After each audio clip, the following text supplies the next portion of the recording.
నమస్కారం ఈటీవీ 360కి స్వాగతం. ముందుగా ప్రధానాంశాలు. ఎండల్లో పింఛనుదారుల్ని బ్యాంకుల చుట్టూ తిప్పే కుతంత్రం. లబ్ధిదారుల ఇక్కట్లను ప్రతిపక్షాలపై నెట్టడమే ప్రభుత్వ పెద్దల పన్నాగం. మధ్యాహ్నం 12 గంటలకు కూటమి ఉమ్మడి మేనిఫెస్టో. సంక్షేమం, అభివృద్ధి సమ్మిళితంగా రూపకల్పన. వైకాపా ఖాళీ అవ్వడం ఖాయమన్న చంద్రబాబు. ప్రజలు మార్పు కోరుకుంటున్నారని పునరుద్ఘాటన.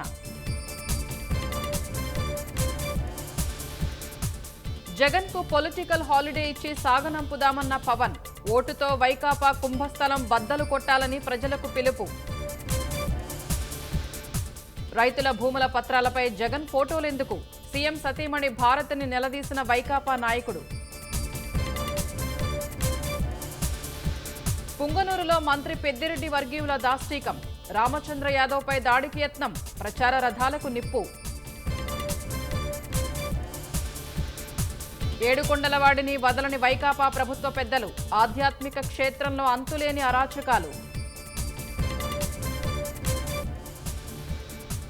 ఆంగ్లం చెప్పే టీచర్లు లేకుండానే టోఫెల్ అంటూ జగన్ ప్రచారం. గ్లోబల్ పేరిట పేద పిల్లలకు నాణ్యమైన విద్య దూరం.